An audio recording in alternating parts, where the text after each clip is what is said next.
मैं हूं अशफाक उल्लाह खां, एक इंडियन रेवोल्यूशनरी, पोएट और फ्रीडम फाइटर। मैंने अंग्रेजों के खिलाफ आजादी की लड़ाई में एक इंपॉर्टेंट रोल अदा किया।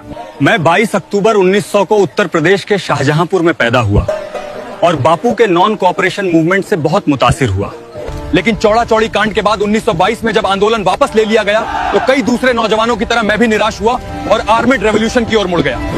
9 अगस्त 1925 को मैं, राम प्रसाद बिस्मिल, चंद्रशेखर आजाद और भी कई लोगों ने मिलकर लखनऊ के पास काकोरी में ब्रिटिश गवर्नमेंट के खजाने को ले जा रही एक ट्रेन को लूटा ताकि हम अपने रेवोल्यूशनरी एक्टिविटीज को फंड कर सकें। काकोरी इंसिडेंट के बाद मैं छिप गया।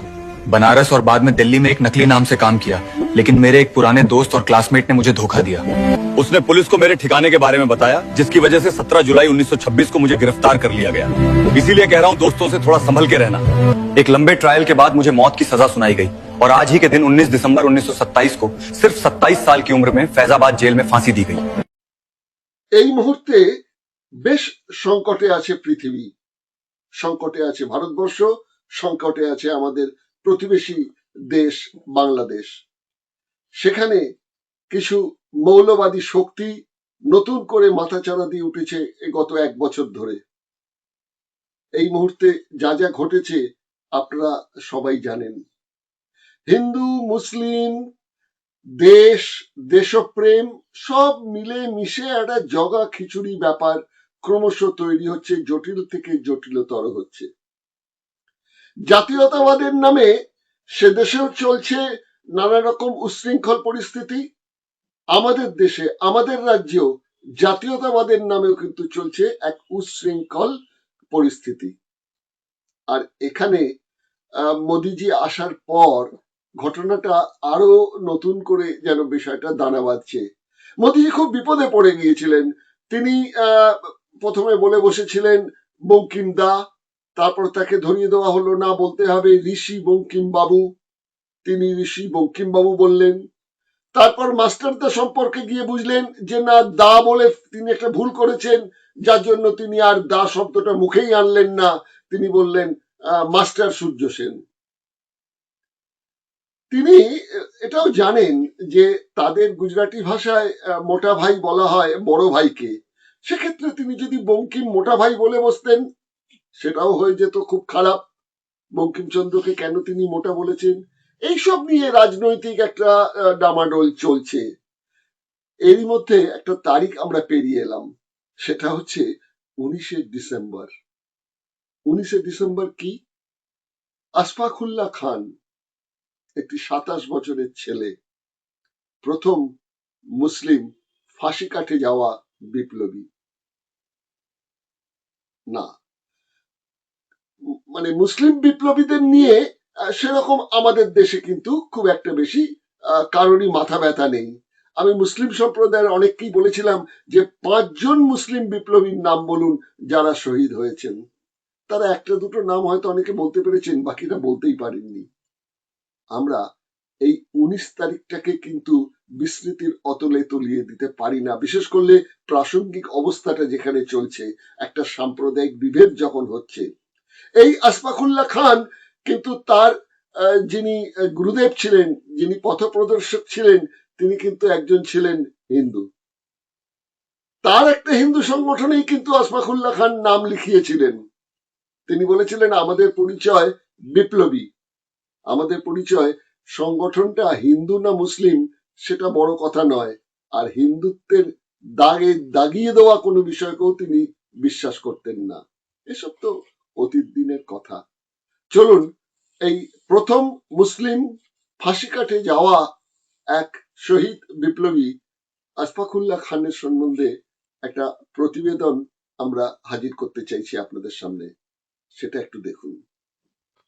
ভারতে প্রথম ফাঁসি কাটে প্রাণ বলি দেওয়া মুসলিম বিপ্লবীর নাম আশফাকুল্লাহ খান।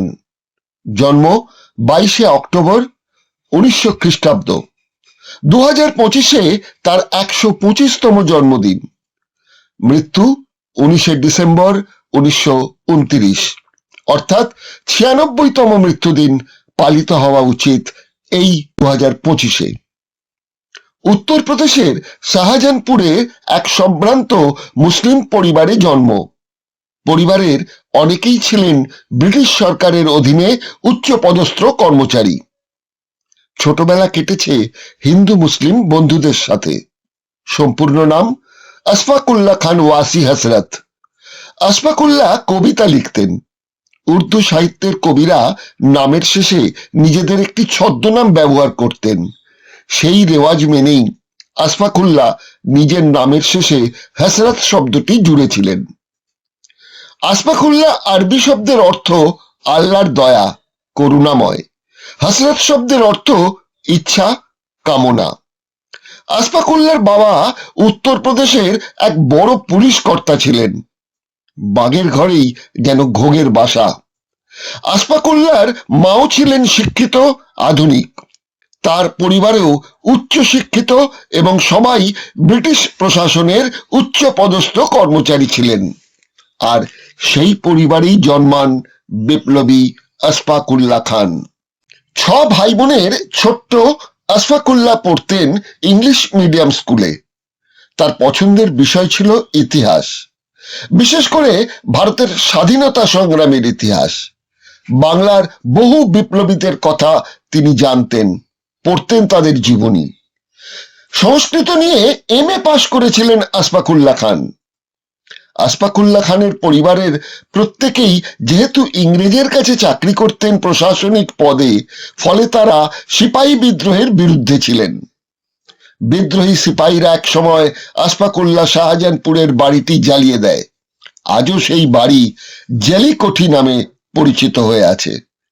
ব্রিটিশ প্রশাসন বিদ্রোহ যেন দানা বাঁধতে না পারে, তাই হিন্দু মুসলিমের বিভেদ বাড়াতো দেশীয় দালালদের সাহায্য নিয়ে। এই সময় আশফাকুল্লাহ তার বড় ভাই রিয়াসাতকুল্লাহ খানের কাছ থেকে তার সহপাঠী পণ্ডিত রামপ্রসাদ বিসমিলের দুঃসাহসিক বিদ্রোহের কথা শোনেন এবং তার হিন্দি ও উর্দুতে লেখা দেশপ্রেমের কবিতায় উদ্বুদ্ধ হন। আশফাকুল্লাহ খান নিজেও ছিলেন কবি, ফলে পরিচিত হওয়ার সুযোগ তিনি খুঁজতে থাকেন। কিন্তু বিসমিল তখন আত্মগোপন করেছিলেন। 1920-তে অভিযোগ প্রত্যাহার হতে বিসমিল শাহজাহানপুরের বাড়িতে ফেরেন। গান্ধীজির অসহযোগ আন্দোলনে কংগ্রেসের তরফে তিনি বিভিন্ন জায়গায় ভাষণ দিতে শুরু করেন। সেই ভাষণ শুনতে যান আশফাকুল্লাহ খান, কিন্তু কথা বলার সুযোগ আর হয়নি। এরপর রাতের অন্ধকারে শাহজাহানপুরের কাছে খনৌত নদীর ধারে এক গোপন মিটিং এর খবর পেয়ে সেখানে পৌঁছে যান আশফাকুল্লাহ খান। দিল্লির কাছে শাহজাহানপুর, সেখানকার একটি সম্ভ্রান্ত বংশের সন্তান আশফাকুল্লাহ খান আপনার প্রতিবেদনের মধ্যে শুনেছিলেন। তার যে রাজনৈতিক মতাদর্শ, তার যে বিপ্লবী কর্মকাণ্ড, তাতে কিন্তু প্রভাবিত হয়েছিলেন আশফাকুল্লাহ খান। আর তার সঙ্গে সঙ্গে আরেকটা বিষয় ছিল, সেটা হচ্ছে আশফাকুল্লাহ খান নিজে ছিলেন কবি, ভালো কবিতা লিখতেন। আর তিনি যার আদর্শে আদর্শিত পথে চলতে চেয়েছিলেন, তার সেই স্বপ্নের মানুষ, তার নাম হচ্ছে রামপ্রসাদ বিসমিল। আর এই রামপ্রসাদ বিসমিলও কিন্তু ছিলেন কবি, তিনিও কবিতা লিখতেন। তারও ওই বিপ্লবী কবিতাগুলোয় উদ্দীপনায় আক্রান্ত হয়েছিলেন এই আশফাকুল্লাহ খান। চলুন আরেকটা প্রতিবেদনের মধ্যে দিয়ে আমরা ঘটনার ভেতরে আরেকটু প্রবেশ করি। 1924 3রা অক্টোবর কানপুরে শচীন সান্যাল, যোগেশ চ্যাটার্জি, রামপ্রসাদ বিসমিল ও আরো কয়েকজন মিলে হিন্দুস্তান রিপাবলিক অ্যাসোসিয়েশন গড়ে তোলেন স্বাধীনতা সংগ্রামের সশস্ত্র সেনা হিসেবে। সেই দলের সদস্য হয়ে যান আশফাকুল্লাহ খান। যদিও হিন্দু বাঙালি উচ্চবর্ণের বিপ্লবীরা প্রথমে আশফাকুল্লাহকে পছন্দ করেননি, কিন্তু আশফাকুল্লাহ যেদিন বাড়ি থেকে বড় ভাই রিয়াসাতের একটি লাইসেন্সওয়ালা গুলি সমেত পিস্তল চুরি করে নিয়ে এলেন, সকলের দ্বিধা কাটল। 1925 8ই আগস্ট দলের গোপন সভায় অর্থ সংগ্রহের জন্য এক ট্রেন ডাকাতির সিদ্ধান্ত নেওয়া হয়। খবর ছিল ট্রেন আসছে সরকারি অর্থ নিয়ে, কাকোরি থেকে লখনৌ যাবে সেই ট্রেন। সেই ডাকাতির পরিকল্পনায় আপত্তি জানান আশফাকুল্লাহ। তার মতে নতুন সংগঠন, সবাই অনভিজ্ঞ, এক্ষুনি ট্রেন ডাকাতির মতো কাজ করা ঝুঁকি হয়ে যাবে। ব্যাস, হিন্দু উচ্চবর্ণের বাঙালি বিপ্লবীরা আবার সন্দেহের চোখে দেখতে লাগলেন আসফাকুল্লাহকে। পণ্ডিত বিসমিলকে বললেন, মুসলমান সদস্য করলে তারা তো এমনই বাগড়া দেবে। ভারতবর্ষ তথা বাংলার বিপ্লবীদের অধিকাংশই কিন্তু ছিলেন হিন্দু উচ্চবর্ণের সম্প্রদায়ের মানুষজন। বিশেষ করে ওই বন্দে মাতরম মন্ত্র দিয়ে দুর্গা পুজো করে, কালী পুজো করে তারা যে বিপ্লবীর কাজকর্মে মেতে উঠতেন, সেটা মুসলিম ধর্মে যারা বিশ্বাস রাখেন তারা একাত্ম বোধ করতে পারছিলেন না। সুতরাং স্বাধীনতা সংগ্রামটা হওয়া উচিত ছিল অসাম্প্রদায়িক একটা বিষয়, কিন্তু আবেগের আতিশয্যে সেটা তো হয়ে ওঠেনি। যার জন্য মুসলিম যেসব বিপ্লবীরা তাদের আত্মবলিদান দিয়েছেন তার ইতিহাস কিন্তু স্পষ্টভাবে লেখা হয়নি। আমি অনেক মুসলমান মানুষের কাছেও জিজ্ঞাসা করেছিলাম যে আপনারা 5 জনের নাম বলুন। 5 জন তো দূরের কথা, তারা 1 জন 2 জনের বেশি আর মুসলিম বিপ্লবী যারা শহীদ হয়েছেন তাদের নাম মনে করতে পারেননি। দোষটা তাদের নয়, অর্থাৎ ইতিহাস এবং সিলেবাসে তাদের কথা তো উল্লেখ করাই হয়নি। যেরকম আশফাকুল্লাহ খানের কথা বলছি, এই আশফাকুল্লাহ খানের বিরুদ্ধে কিন্তু সেই সময় তার যে রামপ্রসাদ বিসওয়ালের যে সংগঠনটা তৈরি হয়েছিল, সেখানে যে হিন্দু বাঙালিরা ছিলেন তারা কিন্তু আপত্তি করেছিলেন এই মুসলিম যুবকটিকে সঙ্গে নেওয়ার জন্য। তিনি ওই ট্রেন ডাকাতির যে বিষয়টা সেটাতে তিনি আপত্তি জানিয়েছিলেন। কেন না, তিনি বলেছিলেন সংগঠনটা নতুন, এই অবস্থার মধ্যে আমরাও অনভিজ্ঞ, প্রথমেই যদি ধরা টরা পড়ে যাই তাহলে আমাদের আন্দোলনকে তো আমরা আর এগিয়ে নিয়ে যেতে পারবো না। সুতরাং এক্ষুনি এই অপারেশনে না যাওয়াই উচিত। আর এটাই কাল হয়েছিল। আবার নতুন করে ওই হিন্দুত্ববাদী ওই যে বিপ্লবীরা তারা বলেছিলেন, দেখেছো এই যে মুসলিমকে সঙ্গে নেওয়া হলো তার জন্যই কিন্তু এত কাণ্ড। খুব রেগে গিয়েছিলেন আশফাকুল্লাহ খান। তিনি বলেছেন, বেশ, সংগঠন যখন এই সিদ্ধান্তে আসছে আমি রাজি আছি এই ডাকাতিতে যাওয়ার জন্য, এবং আমি প্রমাণ করে দেব যে সবার সেরা পারফরমেন্স আমার থাকবে। তিনি কথা রেখেছিলেন। তার সঙ্গে কে কে ছিলেন নামগুলো একটু আপনাদের বলে দিই। তার সঙ্গে ছিলেন বেনারস থেকে এসেছিলেন রাজেন লাহিড়ী, এসেছিলেন মনমথ গুপ্ত, বাংলা থেকে এসেছিলেন শচীন বক্সী, উন্নাও থেকে এসেছিলেন চন্দ্রশেখর আজাদ, কলকাতা থেকে এসেছিলেন কেশব চক্রবর্তী, রায়বেরেলি থেকে এসেছিলেন বনওয়ারি লাল, ইটাওয়া থেকে এসেছিলেন মুকুন্দি লাল। তারপর এই কাকরি ট্রেন হামলা, যেখান থেকে তারা টাকা লুট করবেন, এই বিষয়টা যেটা ছিল সেটা হচ্ছে ওনারা খবর পেয়েছিলেন যে বিভিন্ন স্টেশন থেকে ওই কাকরি ট্রেন যাচ্ছে লখনৌতে এবং সেখানে গিয়ে টাকা নামানো হচ্ছে। অর্থাৎ স্টেশন মাস্টাররা প্রত্যেক স্টেশনে টাকা তুলে দেন, সেই টাকাটা গিয়ে নামানো হয় লখনৌ স্টেশনেতে। সেই টাকাটা ডাকাতি করতে হবে, তবেই তো অস্ত্র কেনা যাবে, তবেই তো সশস্ত্র সংগ্রামে বাংলাকে এবং ভারতবর্ষকে স্বাধীন করা যাবে। এই ছিল তাদের আর কি প্ল্যানিং। বেশ, এবার টাকা ভর্তি সিন্দুক তো তাদের কাছে হস্তগত হলো, কিন্তু সিন্দুকগুলো ছিল খুব মজবুত। নানান রকম ভাবে শাবল ছেনি টেনিয়ে দিয়ে ভাঙার নানান রকম চেষ্টা চরিত্র করা হলো, কিন্তু করা সম্ভব হয়ে উঠছে না, সময় লাগছে। আর যদি বেশি দেরি হয়ে যায় তাহলে পাশেই আলমপুর স্টেশন থেকে কিন্তু পুলিশ এসে যেতে পারে। সুতরাং তারা খুব তাড়াহুড়ো করছিলেন। ইতিমধ্যে উল্টো দিক থেকে আরেকটা ট্রেন এসে পড়ে।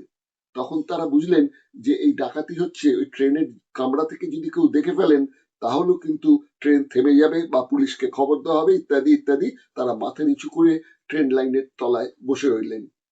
ট্রেনটা তো পাস করে যাচ্ছে। এই সময় এই দলের মধ্যে মনমথনাথ বলে একজন ছিলেন বাঙালি, তার হাতে যে রিভলভারটা ছিল সেখান থেকে একটা গুলি ফসকে বেরিয়ে যায় এবং সেখানে একটা যাত্রীর গায়ে লাগে। ব্যাস, গন্ডগোল এখানেই শুরু হয়ে গেল। সেই পিস্তল থেকে যে গুলি বেরোলো তাতে একজন যাত্রী, তার নাম হচ্ছে আহমেদ আলী, তার মৃত্যু হলো। পরবর্তী সময় এই ঘটনার একমাত্র জীবিত সদস্য সেই যে মন্ময় গুপ্তের কথা বললাম, আপনার মনমথ গুপ্তের কথা বললাম, তিনি আক্ষেপ করে বলেছিলেন, আমার পিস্তল থেকে গুলি বেরিয়ে আমাদের এই প্রোগ্রামটা মানে সাকসেসফুল তেমন ভাবে হতে পারলো না। টাকা পয়সা আদায় হলো বটে, কিন্তু চারজন ধরা পড়ে যান এই আমার বন্দুক থেকে, পিস্তল থেকে হঠাৎ করে গুলি বেরিয়ে যাওয়ার জন্য। এই যে পণ্ডিত মানে রাম বিসওয়ালের কথা বলছি, এই রাম বিসওয়াল কিন্তু ছিলেন আর্য সমাজ মন্দিরে। তিনি মাঝে মাঝে ধ্যানে গিয়ে বসতেন, তার সঙ্গে যেতেন আশফাকুল্লাহ তার বডিগার্ড হিসেবে এবং বন্ধু হিসেবে। তারা সেখানে কবিতা টবিতা নিয়েও আলোচনা করতেন। একবার হলো কি, সেখানে সেই আর্য সমাজ ওই মন্দিরেতে মুসলিমরা এসে হামলা করার চেষ্টা করলো। তখন সেই পিস্তল হাতে নিয়ে রুখে দাঁড়িয়েছিলেন এই আশফাকুল্লাহ খান। তিনি বলেছিলেন যে এটা কখনো হতে পারে না যে এক ধর্মীয় জায়গায় গিয়ে আরেক ধর্মের মানুষ গিয়ে আক্রমণ করবে তাদেরটা সেরা ধর্ম প্রচার করার জন্য। আমার যতক্ষণ প্রাণ আছে, আমার শরীরে যতক্ষণ পর্যন্ত মুসলিমদের ইমানের রক্ত রয়েছে, ততক্ষণ পর্যন্ত কিন্তু আমরা তোমাদের এগোতে দেবো না। ভয় পেয়ে সেই সময় ওই মুসলিম দুষ্কৃতিকারীরা তারা পিছিয়ে যায়। তাহলে চিন্তা করে দেখুন, সেই সময়টা মানে 1924, 25, 22 এই সময়টার কথা বলছি।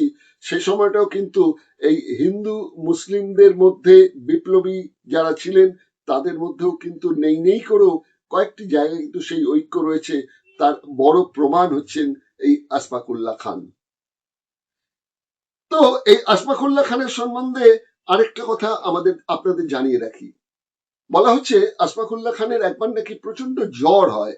বাড়িতে তিনি জ্বরের ঘোরে সমানে রাম রাম রাম রাম করে যাচ্ছেন। তখন তার মা বললেন, আমরা তো মুসলিম, তুমি এই তোমার অসুস্থ অবস্থার মধ্যে কেন রাম নাম করছো? এই খবরটা পৌঁছে গিয়েছিল কিন্তু সেই তার যিনি বস, সেই বিসমিল সাহেবের কাছে। বিসমিল তখন নিজে এলেন। তখন মানুষ বুঝতে পারলো যে ওই রামবিহারী বিসমিলের কথাই কিন্তু তিনি বলেছিলেন। রাম বলতে তিনি তাকেই বুঝিয়েছিলেন। মানে তা একাধারে সে বন্ধু, একাধারে দাদা, একাধারে গুরু ছিলেন। এই সম্পর্কগুলোই কিন্তু তখন ছিল হিন্দু মুসলিম এই বিপ্লবীদের মধ্যে। চলুন আমরা ওই রামপ্রসাদ বিসমিলের সঙ্গে এই যে আশফাকুল্লাহ খানের যে সুন্দর একটা বন্ধুত্ব, হিন্দু মুসলিম অসাম্প্রদায়িক একটি সম্পর্ক, লক্ষ্য একমাত্র হচ্ছে দেশকে স্বাধীন করা, সেই বিষয়েও একটা প্রতিবেদন আপনাদের সামনে হাজির করছি। যে কাকরি ষড়যন্ত্র মামলায় ট্রেন তো লুট করা হলো, সরকারি কোষাগারের টাকা, তারপর কি হলো, একটা প্রতিবেদন। কাকরি রেল ডাকাতির পর বেশ কিছুদিন আত্মগোপন করেছিলেন আশফাকুল্লাহ। ঠিক হলো লুটের টাকা নিয়ে কাবুলের পথে তিনি রাশিয়া যাবেন অস্ত্র সংগ্রহের জন্য। প্রথমে গেলেন দিল্লিতে। সেখানে পরিচিত হন এক মুসলিম ইঞ্জিনিয়ারের সঙ্গে। সেই ইঞ্জিনিয়ার সন্দেহের চোখে বেইমানি করলেন, আশফাকুল্লাহকে ধরিয়ে দিলেন। দিল্লি থেকে আশফাকুল্লাহকে নিয়ে যাওয়া হলো লখনৌতে। ট্রেনে ছিলেন পুলিশের সঙ্গে এক মুসলিম ম্যাজিস্ট্রেট। তিনি বললেন, হিন্দুদের সংগঠনে কেন? আশফাকুল্লাহ জবাব দেন, আমার পথপ্রদর্শক রামপ্রসাদজি একজন খাঁটি বিপ্লবী, আমাদের ধর্ম পরিচয় এখানে অপ্রাসঙ্গিক।